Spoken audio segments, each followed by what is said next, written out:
Hello my dear student. So I think তোমরা সবাই খুব ভালো আছো। তো খুবই গুরুত্বপূর্ণ একটা আপডেট নিয়ে এসেছি। তো সবার আগে welcome to easy to learning school. যারা ফার্স্ট টাইম আমাদের চ্যানেলে, অবশ্যই চ্যানেলটা সাবস্ক্রাইব করে দিও এবং এই ভিডিওগুলো ভ্যালুয়েবল হয়ে থাকলে বন্ধুদের সঙ্গে শেয়ার করো। তো আজকের টপিক হচ্ছে, যারা লাস্ট ইয়ার উচ্চ মাধ্যমিক দিয়েছিলে, কেউ টেস্টে ফেল করেছো বা কেউ উচ্চ মাধ্যমিকে ফেল করেছো, তো তারা কি করবে? তারা কি পুরনো কারিকুলামে পরীক্ষা দেবে, নাকি তাদের জন্য সেমিস্টার পরীক্ষাটাই অ্যালোকেশন করা হচ্ছে? তো এই ডিটেলস ভিডিও আমি তোমাদের জন্য নিয়ে এসেছি। তো চলো ডিটেলস ভিডিওতে যাই। তো ডিটেলস ভিডিও আমি একটা পেপার কাটিং থেকে সংগ্রহ করা। এটা পুরনো পদ্ধতির টেস্ট ও উচ্চ মাধ্যমিকে ফেল করলেও সেমিস্টারে সুযোগ। দেখো কি বলেছে, পুরনো পদ্ধতিতে যারা উচ্চ মাধ্যমিকের টেস্ট পরীক্ষায় অনুত্তীর্ণ হয়েছে এবং যারা আগামীর উচ্চ মাধ্যমিকে অনুত্তীর্ণ হবে, তারা দ্বাদশের সেমিস্টার পরীক্ষায় বসতে পারবে। ওকে, এমন সিদ্ধান্ত নিচ্ছে উচ্চ মাধ্যমিক শিক্ষা সংসদ। ওকে, তো কোনোভাবে কেউ যদি ফেল করে যাও বা ফেল করে থাকো বা হবে, তাহলে তোমরা কিন্তু তবুও সেমিস্টার এক্সামে বসতে পারবে। বুধবার এ সংক্রান্ত বিজ্ঞপ্তি জারি করেছে সংসদ। উচ্চ মাধ্যমিকের শিক্ষা সংসদের সভাপতি চিরঞ্জীব ভট্টাচার্য এদিন বলেন, এটা সম্পূর্ণ পড়ুয়াদের ওপর নির্ভর করে। তারা চাইলে নিজেরাই সেমিস্টার পদ্ধতিতে মাইগ্রেট করতে পারে, নাও করতে পারে। পুরো প্রক্রিয়া অনলাইনে করতে পারবেন পড়ুয়া নিজেই। তোমার যদি মনে হয় যে আমি নতুন কারিকুলাম অনুযায়ী সেমিস্টার পদ্ধতিতে পরীক্ষা দেব, আমি আগে ফেল করেছি, আগে আমাদের তো আর সেমিস্টার ছিল না তখন, লাস্ট ইয়ার, এবছর নতুন সেমিস্টার হচ্ছে, তোমার যদি মনে হয় তুমি নিজেকে সেমিস্টার পদ্ধতিতে আপগ্রেড করবে, তাহলে তুমি কিন্তু সেটা করতে পারো ইউজিং অনলাইন পোর্টাল। আমি সবাইকে আমার তরফ থেকে আমি যদি সাজেশান দিই, সেমিস্টার এক্সাম অনেক ইজি, দুটো সেমিস্টার হবে, অনেক ইজি।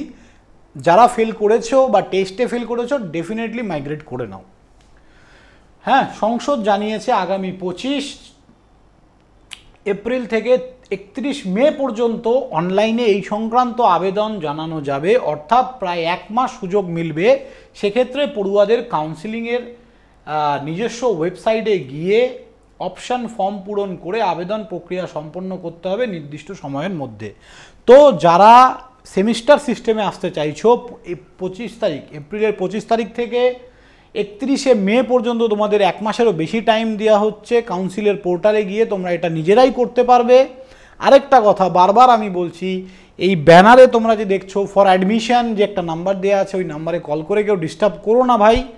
ওকে, এই ভিডিওতে আমি যতটুকু আমার বলার আমি বলে দিচ্ছি, প্লিজ কেউ কল করে ডিস্টার্ব করো না। এর বাইরে আমিও জানি না, যতটুকু এখানে বলা আছে আমি সেটাই বলছি, এর বাইরে আমিও জানি না।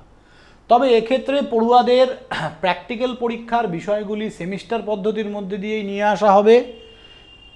ওকে, তখন স্কুলের তরফে পুনরায় পড়ুয়াদের পরীক্ষার নম্বরগুলি কাউন্সিলিংয়ের পোর্টালে আপলোড করা হবে।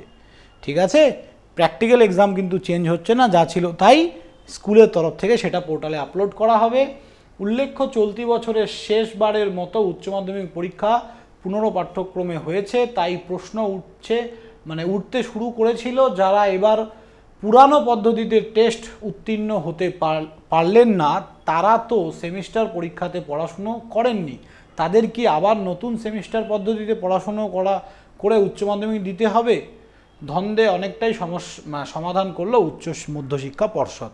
তোমাদের যদি মনে হয় যে সেমিস্টার সিস্টেমে আসতে পারো, যদি মনে হয় না পুরনো সিস্টেমেই থাকবে, সেটাতেও থাকতে পারো, চাইলে আপগ্রেড করতে পারো। আমার যদি তোমরা কেউ আমাকে যারা ফলো করো, তাদের সবাইকে বলবো সেমিস্টারে চলে আসো, ইজিলি পাস করে যাবে। So thank you student. ভিডিওগুলো ভ্যালুয়েবল হয়ে থাকলে অবশ্যই কিন্তু বন্ধুদের সঙ্গে শেয়ার করবে। ফার্স্ট টাইম চ্যানেলে হয়ে থাকলে সাবস্ক্রাইব করে দেবে। Thank you, by.